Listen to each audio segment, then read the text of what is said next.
ভোটকে বাদ দিয়া নিজের মতো করে কাজ করতে চায়, তারা গণতন্ত্রে বিশ্বাস করে বলে মনে হয়।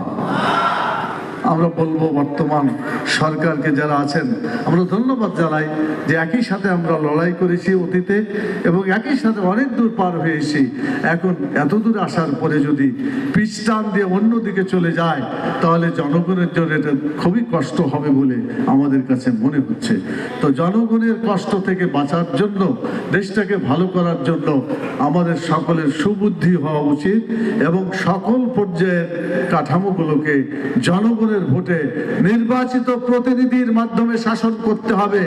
এককভাবে সিদ্ধান্ত নিয়ে স্বৈরাচারী আচরণ প্রকাশ করলে পারে জাতি অতীতের মতো আবার হয়তো সংগ্রামে নামতে বাধ্য হয়ে যাবে। আমি বলবো সময় আছে, সময় আছে, বিবেচনা করুন, এদিকে চলে আসুন।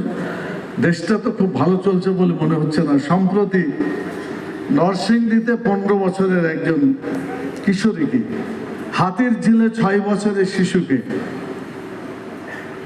হাতিয়ায় সেখানেও ভোট দেওয়ার কারণে একজন নারীকে ধর্ষণ করা হয়েছে বলে খবরে প্রকাশ।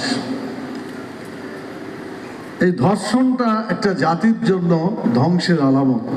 যে জাতির মধ্যে জেনা ব্যভিচার এগুলো ছড়িয়ে পড়ে, সেই জাতি সত্যিকার ভাবে দেশ এবং দেশের কল্যাণের জন্য কোনো কাজ করতে তারা পারে না।